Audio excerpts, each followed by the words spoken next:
Greetings, Seekers, and welcome to the Library of Divine Echoes. I'm your host, Christopher Little, and today we are undertaking an exhaustive analysis of one of the most foundational, complex, and enduring figures in the history of human cultural and scientific thought, the Greek goddess Gaia. Alternately rendered in classical literature as Gaia or G, and equated with the Roman deities Tellus and Terra Mater, her legacy spans from antiquity to the modern scientific paradigm. Within classical mythology, Gaia occupies a highly unique ontological space. She is not merely an anthropomorphic deity presiding over a specific terrestrial domain. Rather, she is the elemental personification of the earth itself. Emerging out of the primordial void, she operates as the universal mother.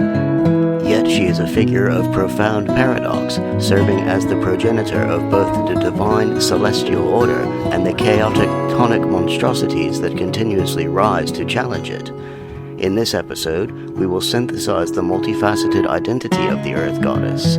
Our journey will trace her evolution across thousands of years, exploring cosmogonic and cultic origins. We will unpack her linguistic roots, her role as political kingmaker and cosmic succession myths, and her presence in ancient chthonic rituals, material culture and syncretism. We will analyze her persistent iconography in classical artifacts and examine her profound syncretic evolution during late antiquity, where she transformed into an allegorical symbol of agricultural abundance and divine providence.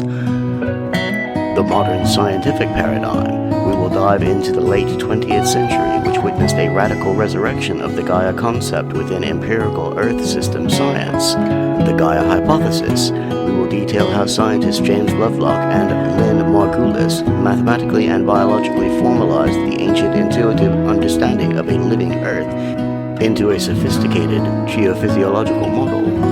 From the poetic cosmogonies of ancient Greece to the mechanistic models of modern evolutionary biology, join us as we explore the living world beneath our feet through the enduring lens of Gaia.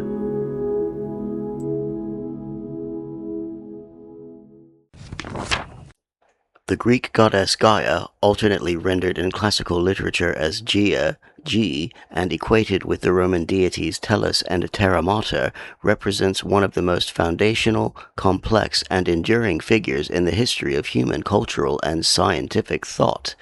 Within the context of classical mythology, Gaia occupies a unique ontological space.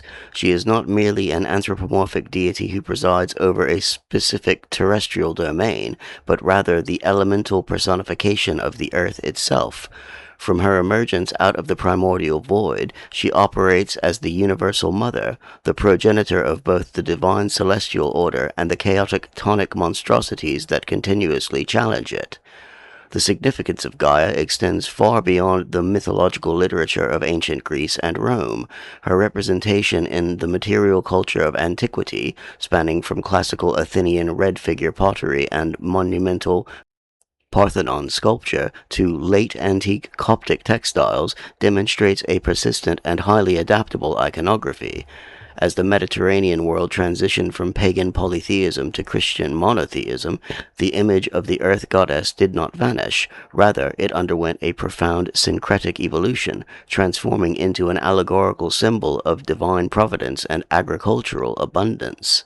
Furthermore, the late 20th century witnessed a radical resurrection of the Gaia concept within the empirical sciences. Through the formulation of the Gaia Hypothesis by James Lovelock and Lynn Margulis, the ancient intuitive understanding of a living Earth was mathematically and biologically formalized into a sophisticated geophysiological model.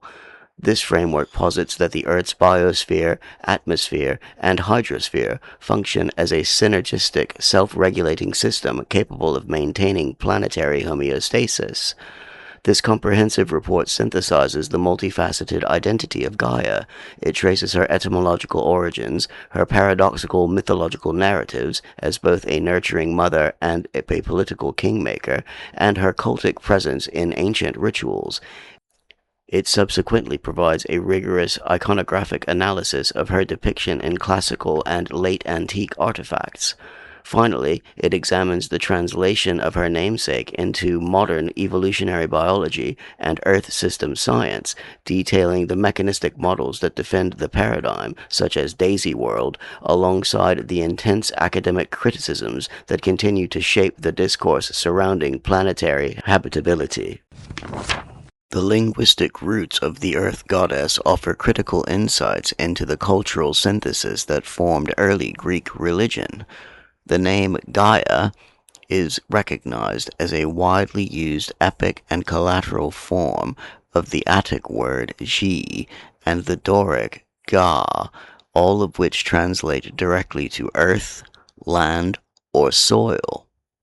Philologists and classicists generally consider the etymology of these terms to be of pre-Greek, non-Indo-European origin. This linguistic reality suggests that the conceptualization and worship of an indigenous Earth Mother predated the arrival of the Hellenic tribes in the Aegean Basin, pointing to a much older Mediterranean substratum of fertility worship that the incoming Greeks subsequently absorbed and codified. Linguistic parallels are also drawn to the syllable Da, which famously survives embedded in the name of Demeter, Damater, or Earth Mother, representing a later, more specialized agricultural offshoot of the original Earth goddess. In the Dominant Greek cosmogonic tradition, primarily established by Hesiod in his monumental Theogony circa 8th century BCE, Gaia is categorized as a protogenous, a primordial deity who emerged at the absolute dawn of creation. Hesiod dictates that in the beginning there was only chaos, a void of darkness, mass, and utter confusion. Immediately following chaos, wide-bosomed Gaia arose to become the everlasting, immovable seat of all immortals. Her emergence was closely followed by the appearance of Tartarus, the abyssal pit located deep beneath the earth, and Eros, the driving generative force of love and procreation. In ancient Greek physical cosmology, Gaia was conceived not as a sphere, but as a vast flat disk encircled by the endless freshwater river of Oceanus. This disk was enveloped above by the solid dome of Uranus, the sky, and below by the inverse dome of Tartarus. As an elemental deity, Gaia was entirely inseparable from her physical form. The starry heavens, the deep rivers, the turbulent seas, and the towering mountains were all initially generated directly from her own mass. Alternative ancient traditions offer variations on this cosmogony. The Roman mythographer Hyginus, translating and adapting earlier Greek cosmological texts, recorded that Terra, Gaia, was the offspring of ether, light, and deities, day, born alongside her siblings Calus, Uranus, and Mare, Pontus. An even more radical departure is found in the historian Diodorus Siculus, who presented a euhemerized, rationalized account. In this version, Gaia was originally a mortal woman named Titea, a wife of the human king Uranus of the mythical island of Atlantis. According to this legend, upon her death, Titea was deified by her subjects, and her name was changed to Ge, establishing her as the personification of the earth. The Orphic tradition, a mystery religion that flourished in the Hellenistic and Roman periods, elevated Gaia to an even higher status of veneration. The Orphic hymn 26 to Ge describes her as the source of both gods and men, the all-parent bounding whose prolific powers produce a store of beauteous fruits and flowers, highlighting her dual role as a cosmic architect and a biological nurturer. The Greek rhetorician Philostratus the Elder further observed that singing hymns to the earth was the most appropriate form of worship, as she was undeniably the creator and mother of all things.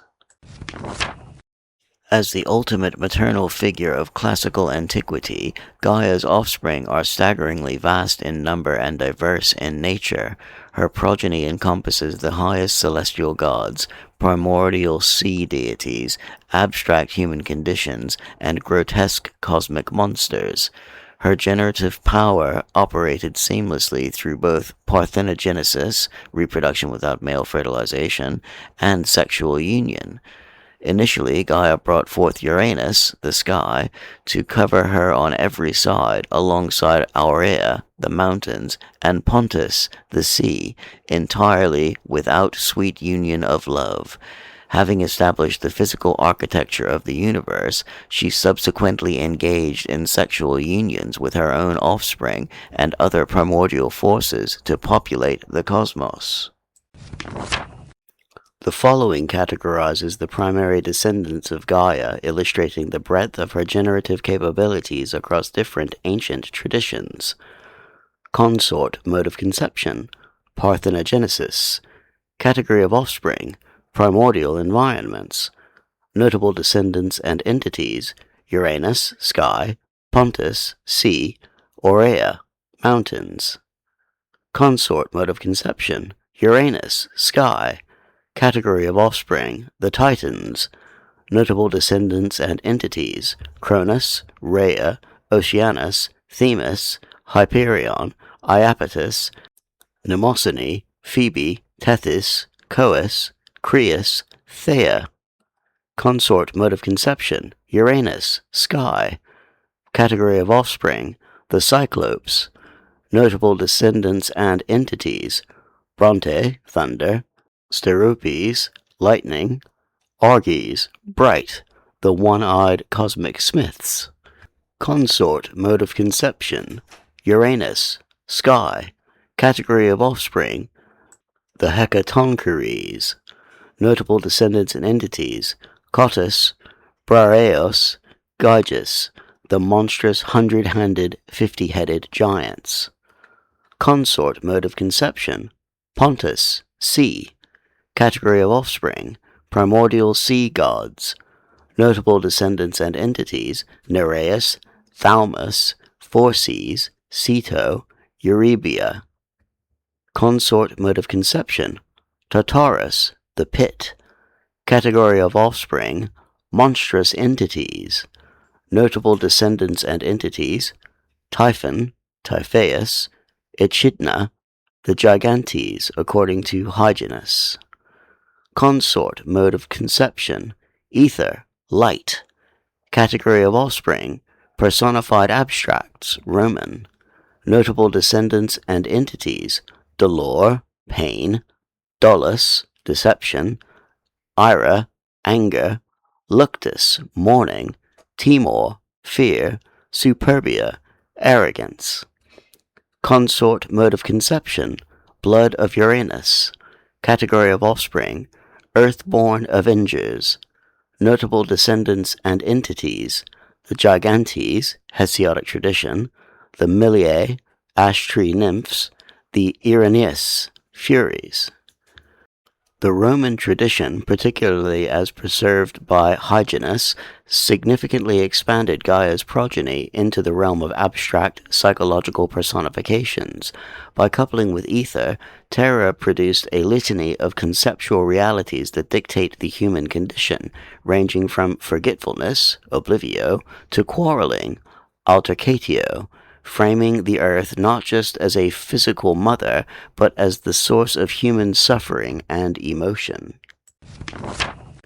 Beyond the generation of divine beings, Gaia was fundamentally tied to the genesis of mortal men.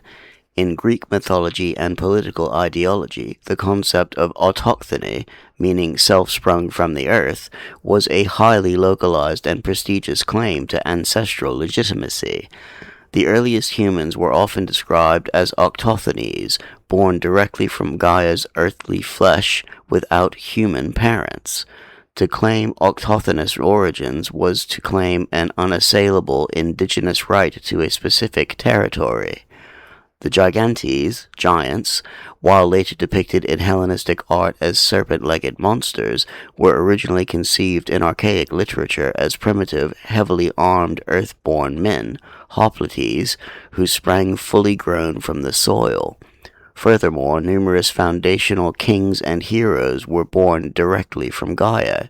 King Cecrops, the mythical first king of Athens, was depicted with a serpent's tail indicating his terrestrial, earth-born origins. Similarly, King Palaethon of Argos and the princes of Eleusis, Triptolemus, and Dicelus were celebrated as direct children of the earth. This concept of earth-born humanity permeated even post-Diluvian myths. When the flood survivors Deucalion and Pyrrha sought to repopulate the earth, they were instructed by an oracle to throw the bones of their mother over their shoulders. Recognizing that the universal mother was Gaia, they threw stones, which miraculously softened and transformed into a new race of human beings, permanently linking human flesh to the geology of the planet. In other localized myths, spontaneous generation from the earth occurred under bizarre circumstances. The giant Orion was said to have sprung from the earth in Hyrea after a shower of urine from 3 visiting gods impregnated the soil. A second-order analysis of Gaia's mythological narrative reveals a profound structural function. She serves as the perpetual catalyst for cosmic succession. While she represents the stability of the physical earth, her political role within the pantheon is inherently destabilizing. Gaia acts as the ultimate arbiter of divine sovereignty, consistently rebelling against the ruling patriarch whenever he attempts to suppress her generative output or imprison her children. The first cosmic conflict arose from Uranus's cruelty and immense fear of his own progeny. As Gaia gave birth to the powerful Titans, the one-eyed Cyclopes, and the 100-handed Hecatoncheires, Uranus, repulsed by their monstrous forms and fearful of their latent power, imprisoned them deep within a secret place in Gaia's body, the abyssal Tartarus. This unnatural suppression caused the Earth Goddess immense physical and emotional agony. In a calculated act of rebellion, Gaia manufactured a massive sickle made of grey flint or adamant and appealed to her children for vengeance. Only the youngest Titan, Cronus, possessed the necessary ambition. Gaia positioned him in an ambush, and when Uranus descended from the heavens to lie with the earth, Cronus castrated his father.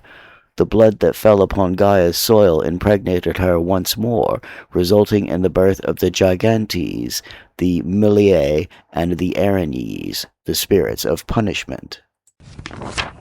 Having seized the throne of heaven, Cronus proved just as tyrannical and paranoid as his predecessor. Warned by a prophecy, delivered jointly by Gaia and the deposed Uranus, that he would eventually be overthrown by his own offspring, Cronus systematically swallowed his children as his wife Rhea gave birth to them. When Rhea sought to save her youngest child, Zeus, she turned to Gaia for assistance. Operating once again as the architect of succession, Gaia provided Rhea with a large stone wrapped in swaddling clothes. Cronus, deceived, swallowed the stone, while Gaia took the infant Zeus into her own chthonic care, nursing him until he was strong enough to fulfill the prophecy, free his siblings, and dethrone his father. Gaia's allegiances, however, were never permanently bound to Zeus or the Olympian order. When Zeus established his sovereignty, he imprisoned the defeated Titans, who were fundamentally Gaia's beloved children, in Tartarus. Incensed by this repetition of patriarchal oppression, Gaia initiated a new cycle of rebellion. She brought forth the Gigantes specifically to wage an apocalyptic war against Zeus, a conflict known as the Gigantomachy. An ancient prophecy dictated that the gods would not defeat the giants alone. They required the assistance of a mortal, leading to the crucial involvement of Hercules. When the Gigantes were ultimately defeated and buried beneath the earth, Gaia's wrath culminated in her final, most terrifying reproductive act. She united with Tartarus to birth Typhon, Typhoes, a colossal serpentine monster designed explicitly to destroy Zeus. Typhon wrestled the king of the gods for the throne of heaven in a cataclysmic struggle that tore the landscape apart. Zeus's eventual victory over Typhon marked the final stabilization of the cosmos, though Gaia's underlying threat remained ever present. These narratives illustrate that Gaia is not a passive, uniformly benevolent mother. Rather, she is a reactive, chthonic force. Her actions reflect the indifferent, cyclical, and sometimes violent reality of nature itself.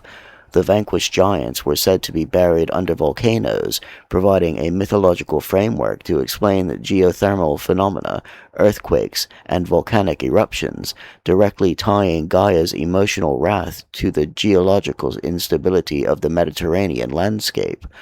Another giant son, Tityos, who attempted violence against Leto, was punished in Tartarus by having his body pegged over 9 acres, while a vulture perpetually gnawed his regenerating liver, a stark reminder of the Earth's vastness and capacity for endless generation and suffering.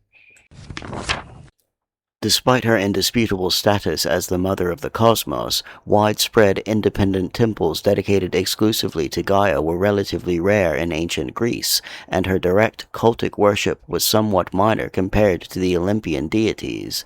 Instead, she was typically worshipped alongside other gods, most notably Demeter, the goddess of agriculture, in fertility cults, or Zeus in his chthonic and agricultural aspects. As a chthonic deity, the rites dedicated to Gaia differed significantly from the smoke-filled upward-reaching sacrifices directed at the celestial Olympians. In ritual practice, the most distinctive quality of chthonic worship was that the sacrificial animals offered to the earth had to be black, symbolizing the dark, fertile, and subterranean nature of her domain. For instance, in Homeric poems like the Iliad, people sacrificed black sheep to her while declaring solemn oaths, as the earth was believed to bear witness to all human actions and served as the inescapable resting place for the dead. In the ancient cult site of the Mathonian Tetrapolis, a pregnant cow was sacrificed to Jay in the acres during the month of Poseidon, while on the island of Mykonos, 7 black lambs were offered to Zeus Tonios and Jay Tonia. Her multiplicity of roles was captured in her numerous poetic and cultic epithets, which highlighted her duality as both a gentle nurturer and a fearsome force.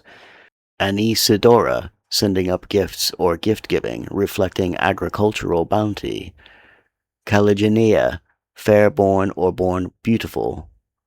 Korotrophos, protector and nurturer of the young. This was a highly vital cultic title in Athens, where she was invoked to safeguard children and fledgling life. Eurysternos, Eurydeus, broad-bosomed or broad-seated, emphasizing her vast physical expanse. Kapophoros, bringer of fruits. Megali Theos, great goddess, specifically associated with the mystery cults at Phleia. Because the earth was the repository of the dead, it was widely believed that Gaia possessed power over ghosts, the underworld, and the dispensing of prophetic dreams. Consequently, she acquired profound oracular qualities. She was widely recognized in antiquity as the original deity of the oracle at Delphi. Aeschylus, in his tragedy Eumenides, notes that the Delphic priestess offers her first prayers to Gaia, the first prophetess. The oracle operated through the earth's navel stone, Omphalos, and the site was guarded by the earth serpent Python, a literal child of the soil. The sanctuary was eventually violently usurped by Apollo, who slew the Python to claim the chthonic prophetic vapors for himself, a transition that mythologizes the historical shift from ancient earth worship to Olympian sky worship. The following outlines the primary centers of Gaian worship and their unique ritualistic characteristics. Cult location: Delphi. Associated deity or title: Gaia, the first prophetess. Rituals and characteristics. Original holder of the oracle, associated with the Omphalos stone and the serpent python. Cult location. Agai, Achaia. Associated deity or title. Ge Eurysthenos. Rituals and characteristics. Housed a very ancient wooden statue. A virgin priestess drank highly toxic bull's blood to achieve a prophetic trance inside a secret cave. Cult location. Athens, Acropolis. Associated deity or title. Ge Carpophoros Korotrophos. Rituals and characteristics. Indigenous cult, shared a double shrine with Demeter Chloe, associated with the Genesia mourning festival for the dead. Cult location. Olympia. Associated deity or title. Gaios, altar. Rituals and characteristics.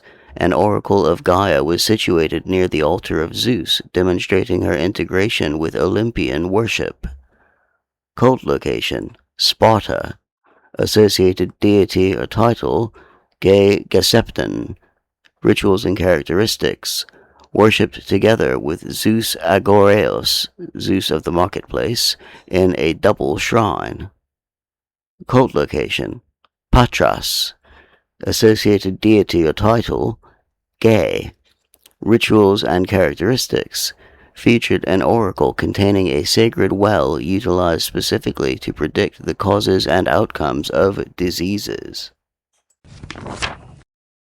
In classical art, Gaia was depicted utilizing specific visual mechanics designed to emphasize her fundamental inseparability from the physical earth.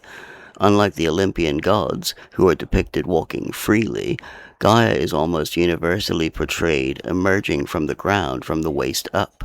She appears as a buxom, matronly woman, reaching upward to interact with the civilized world above, forever anchored to her native element. A premier example of this specialized iconography is housed in the British Museum, registration number 1837,0609.54. This Attic red figure hydra, water jar, dated to 470 to 460 BCE, and attributed to the Oinanthi painter, depicts an intricate birth scene. In the center of the composition, a large proportioned Gaia is shown rising dynamically from the ground. She wears a chiton and mantle, her long hair bound by radiated Stefan crown, and her arms adorned with bracelets. She looks upward, lifting a male infant in both hands. The infant, wearing an ornamented crossbelt characteristic of Athenian children, reaches eagerly toward the goddess Athena. Athena steps forward as the Korotrophos, child-rearer, to receive him into a striped mantle. She is depicted in full martial regalia, wearing an aegis covered with a scaly pattern and a high-crested helmet. To the right, Nike, Victory, rushes forward holding a large Tania ribbon toward the infant, while Zeus stands to the left, leaning on a thunderbolt and accompanied by the female figure Oinanthi, whose name is inscribed above her. While this scene is traditionally interpreted as the birth of Erecthonios, the earth-born king of Athens conceived when Hephaestus' seed spilled upon Gaia's soil after a failed assault on Athena, the presence of Oronanthe, a known nurse of Dionysus, and Zeus, combined with the complete absence of the snake-tailed king Cecrops, has led some scholars, such as Carl Robert, to identify the infant as Dionysus, or the emerging woman as Dirk. Regardless of the specific mythological identification, the visual mechanics of the Hydra perfectly encapsulate Gaia's mythological role. She is the fertile earth-yielding life, physically bound to the soil, actively transferring the raw products of nature to the civilized, celestial gods for cultivation and protection. Similar iconography is found on a 5th century BC Melian clay plaque from Athens, currently in Berlin, which clearly depicts Gaia handing the earth-born baby Erectonios to Athena while Cecrops watches. Gaia's presence is also highly debated in one of the most famous surviving sculptural groups of antiquity, the east pediment of the Parthenon, 438 to 432 BCE, designed by the master sculptor Phidias and currently displayed as part of the Elgin marbles in the British Museum. The pediment originally depicted the miraculous birth of Athena from the head of Zeus. On the right side of the surviving pedimental sculptures are two female figures, identified as figures L and M, masterfully carved from a single block of marble in Phidias's famous wet drapery style. Figure L sits on a stepped rock dressed in a girdled chiton with buttoned sleeves and a himation, her garment fastened by a cord across the shoulders. Figure M reclines languidly in the lap of figure L, her right shoulder sensually exposed. While these figures are frequently identified as the goddesses Dione and her daughter Aphrodite, with the neighboring figure K presenting Hestia, a compelling alternative scholarly interpretation suggests they represent fundamental nature personifications. Under this theory, figure L is Gaia, the earth, and figure M is Thalassa, the sea, resting gracefully in the lap of the earth. This interpretation aligns with the cosmic scale of Athena's birth, suggesting that the event was witnessed not merely by localized Olympian deities, but by the foundational elements of the universe itself. Beyond major monumental works in pottery, Gaia appeared in smaller, highly circulated mediums. A gold stater from Lampsacus, 5th century BCE, depicts the upper body of Gaia rising through the ground, wearing a stephane and holding corn-ears and grapes, solidifying her association with agricultural wealth. The name Gaia also permeated Roman civic life, surviving as a praenomen for women as evidenced by a 1st century BC marble sepulchral relief, British Museum 1973,0109.1, depicting two freed women, Fonteia Eleusis and Fonteia Helena, who were former slaves of a wealthy Roman named Gaia Fontia. Furthermore, late Roman magical items such as 2nd-3rd century hematite intaglio depict Gaia reclining on crocodiles holding a cornucopia alongside Oceanus, demonstrating her integration into syncretic magical practices. Note on archival searches, digital museum archives searching for Gay frequently return Askumite coins from Ethiopia. This is an artifact of the database querying Gaia's language script used by kings such as Caleb and Loel, and bears no historical or iconographic relation to the Greek goddess. The transition from classical paganism to Christianity in the late antique Mediterranean did not extinguish the imagery of the earth goddess. Instead, she experienced a profound iconographic syncretism, particularly in Egypt.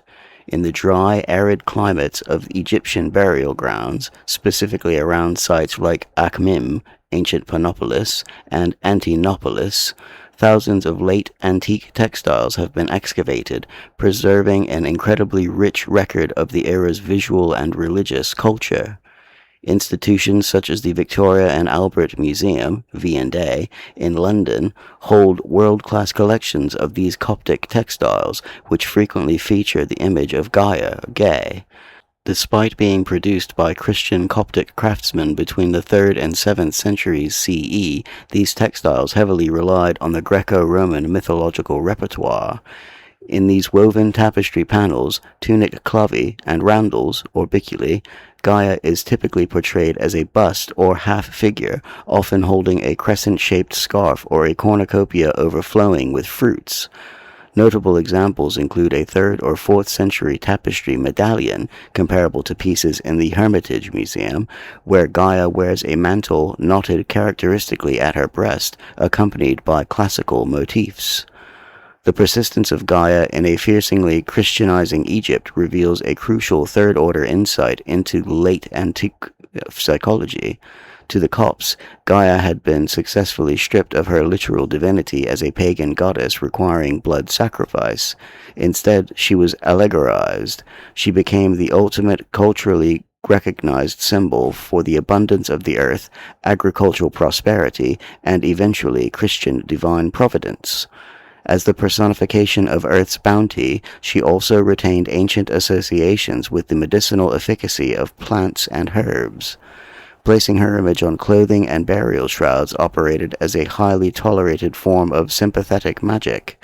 By wearing the image of the Earth's fertility, the wearer hoped to attract good fortune, prosperity, and protection in life, and a secure passage in death.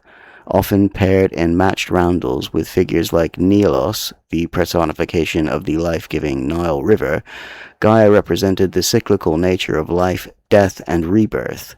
These themes resonated perfectly with Christian eschatology regarding physical resurrection and the bounty of paradise, allowing the ancient Mother Earth to survive seamlessly within a monotheistic framework. The physical artifacts themselves survive today in heavily curated spaces, such as Sir John Soane's Museum and the V&A, acting as a cultural and material sarcophagi that preserve the ancient human desire to order and understand the earth.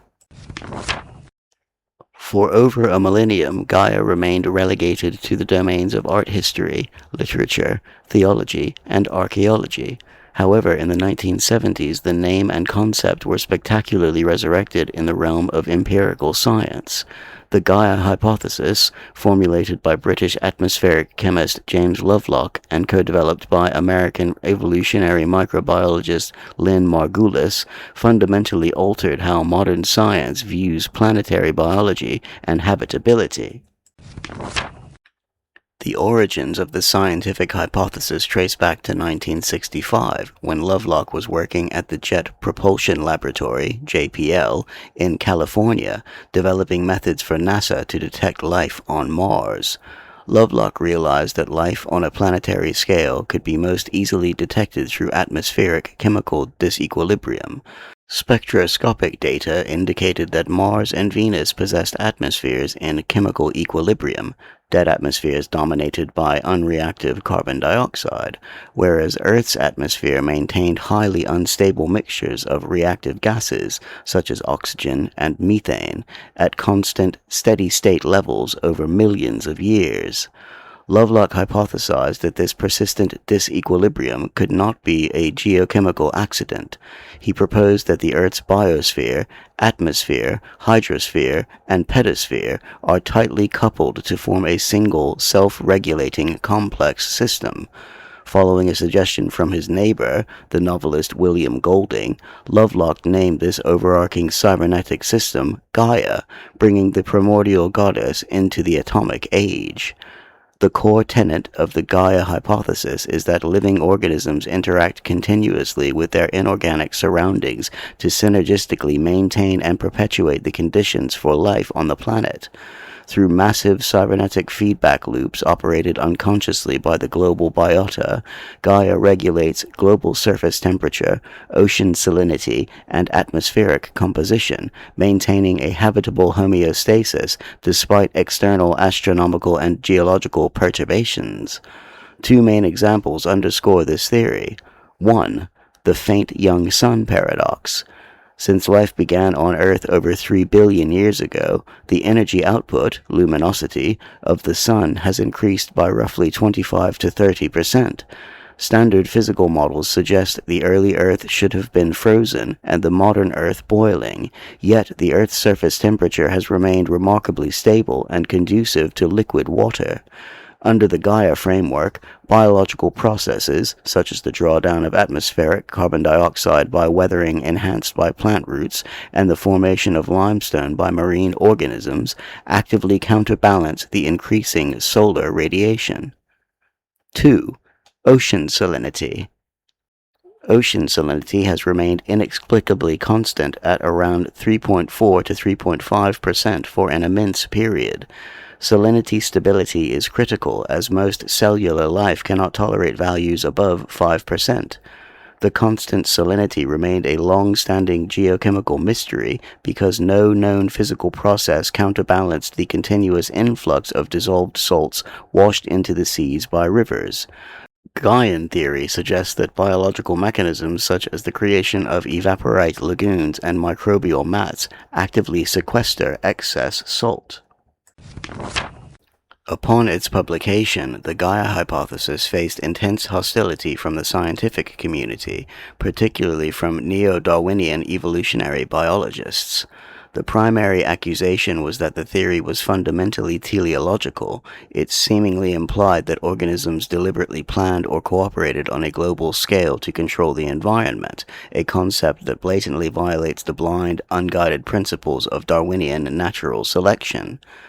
To counter this fierce criticism, Lovelock and his colleague Andrew Watson published the Daisy World mathematical model in 1983. Daisy World is an artificial life simulation of an imaginary gray planet orbiting a sun that grows progressively brighter over time. The planet possesses no atmosphere to complicate the math, and its biota consists solely of two species, black daisies and white daisies.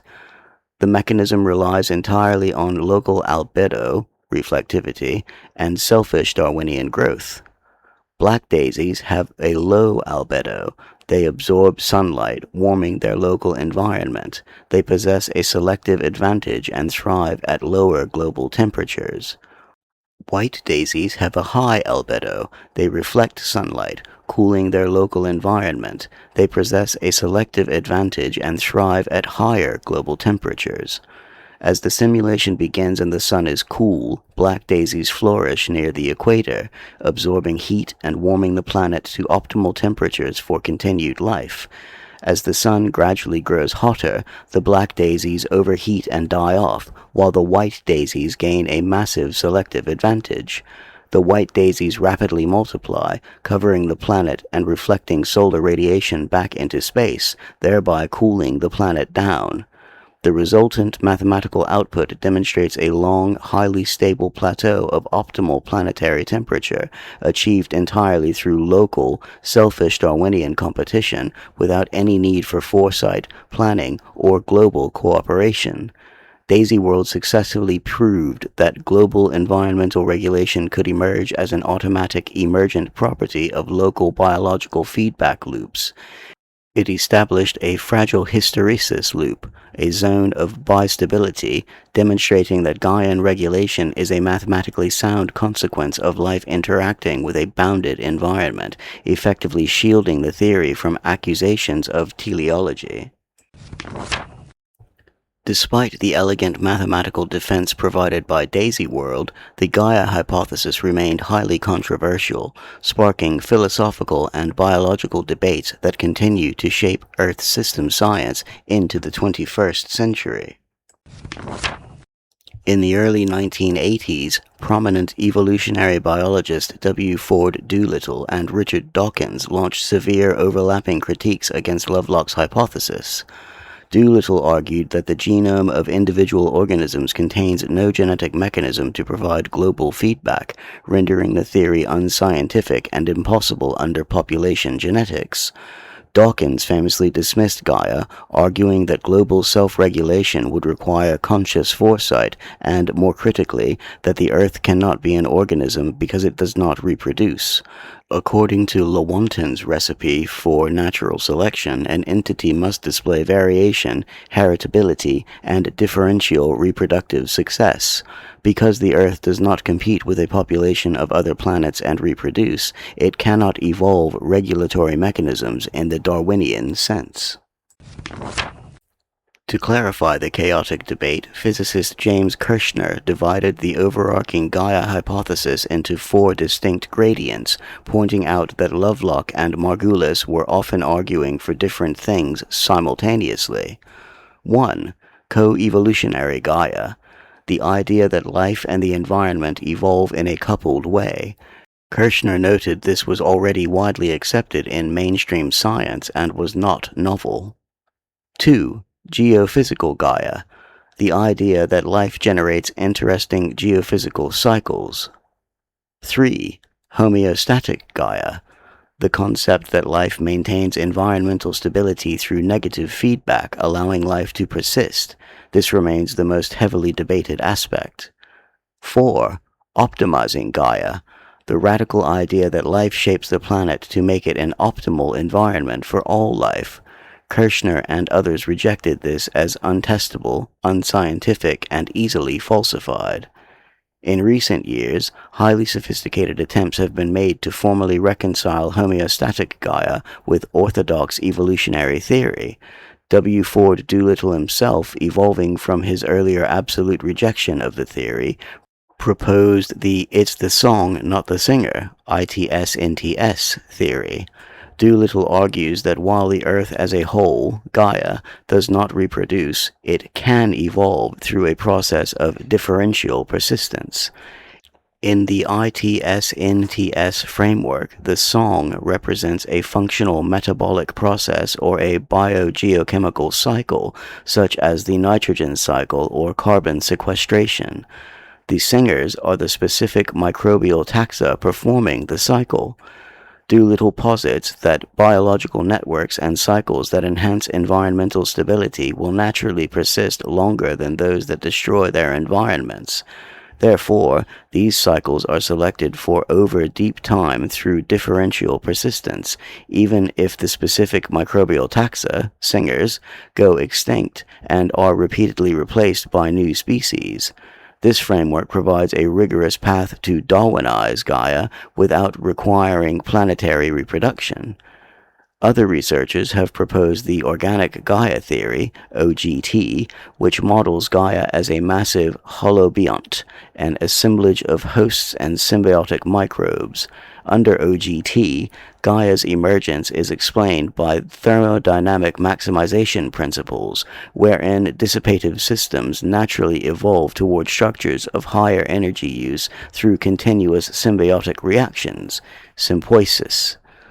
Conversely, anti-Gaian hypotheses have also gained traction, most notably the Medea hypothesis proposed by paleontologist Peter Ward in 2009. Named after the Greek mythological figure who murdered her own children, this hypothesis argues vehemently against Gaian stability. It points to historical, biologically driven mass extinctions, such as the Great Oxygenation Event, where early photosynthetic life produced so much toxic oxygen that it triggered a global glaciation and annihilated nearly all anaerobic life, to suggest that life is inherently biocidal and self-destructive rather than self-regulating. The trajectory of the Greek goddess Gaia represents one of the most remarkable conceptual evolutions in human history. In classical antiquity, she served as the absolute mythological bedrock of the cosmos, a primordial mother whose deep chthonic powers dictated the rise and fall of celestial kings, bridging the gap between chaotic elemental forces and civilized divine order. Through the material culture of the Greeks and Romans, and subsequently the syncretic textiles of Coptic Christians, her image persisted across millennia. She evolved from a pagan deity demanding black sacrifices into an enduring allegorical signifier of terrestrial abundance, medical efficacy, and divine providence. In the contemporary era, Gaia has transcended her mythological and artistic boundaries to become a foundational paradigm in the empirical sciences. Through the pioneering work of Lovelock, Margulis, and a modern Earth system scientists, the name Gaia now denotes a complex cybernetic web of biogeochemical feedback loops that dictate planetary habitability. While the intense academic debate over whether the Earth is a true Darwinian superorganism or merely a collection of persistent ecological songs continues to rage within evolutionary biology, the fundamental premise of the hypothesis remains highly influential. Life does not merely adapt passively to a static Earth. It actively shapes, regulates, and engineers the planetary environment.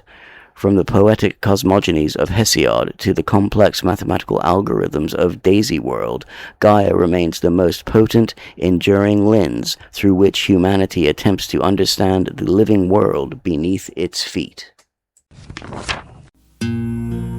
Before we conclude today's episode, I invite you to take a moment to integrate these vast concepts, spanning thousands of years of human thought, through a brief, guided meditation. Find a comfortable position. Allow your shoulders to drop and gently close your eyes. Take a slow, deep breath in, and as you exhale, release the tension of the day. Let us connect with the elemental personification of the earth itself. Imagine your awareness extending downward, past the floor, past the foundations of the building, and into the soil. Ground yourself in the presence of the primordial deity who emerged at the absolute dawn of creation. In your mind's eye, step back to the very beginning, leaving behind the void of chaos to rest upon the everlasting, immovable seat of all immortals. Feel the immense grounding weight of this primordial mass. Visualize the physical form of the ancient earth taking shape around you. Picture the towering mountains rising, the deep rivers carving through the stone, and the turbulent seas expanding outward. Breathe in deeply. With this breath, feel the nurturing energy of the earth goddess, celebrated in ancient times as Anisidora, the gift-giving force responsible for agricultural bounty. Acknowledge the ancient intuitive understanding of a living earth that provides and sustains. Now, allow your visualization to transition from ancient mythos to the modern scientific paradigm. Envision the earth not merely as stone and soil, but as a synergistic, self-regulating system.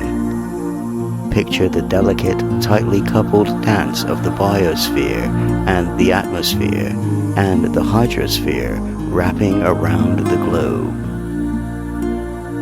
As you breathe in, imagine the global biota drawing down carbon dioxide. As you breathe out, visualize the oceans maintaining their constant, stable salinity to protect cellular life. Recognize that you are breathing in tandem with the massive cybernetic feedback loops that operate continuously to maintain planetary homeostasis. Picture the sun shining down and imagine life itself, much like the delicate black and white flowers in the Daisy World model, automatically adjusting, absorbing, and reflecting light to maintain a highly stable plateau of optimal planetary temperature. Feel the profound safety in this delicate balance, a complex cybernetic web of biogeochemical feedback loops that actively shapes, regulates, and engineers the planetary environment to sustain life. You are part of this ancient, enduring system. Take one final deep breath in, feeling the shared pulse of the living world beneath your feet. And exhale. When you are ready, gently open your eyes and return to the present space.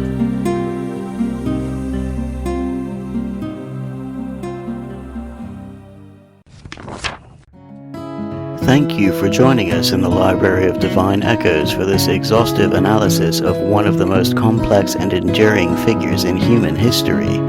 Today we have traced the trajectory of Gaia from her origins as the mythological bedrock of the cosmos through her syncretic evolution into an allegorical symbol of divine providence in late antiquity. Finally, we explored her spectacular resurrection in the 1970s as a foundational paradigm in the empirical sciences.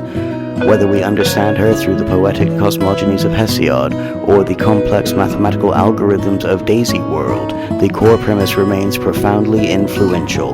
The Earth is not merely a static rock to which life passively adapts. Rather, life actively shapes and regulates its own environment. If you enjoyed today's episode, please subscribe, leave a review, and share this journey with a fellow seeker of knowledge. Join us next time as we continue to unearth the ancient narratives that continue to shape our modern world. Until then, remember to walk gently and marvel at the living world beneath your feet.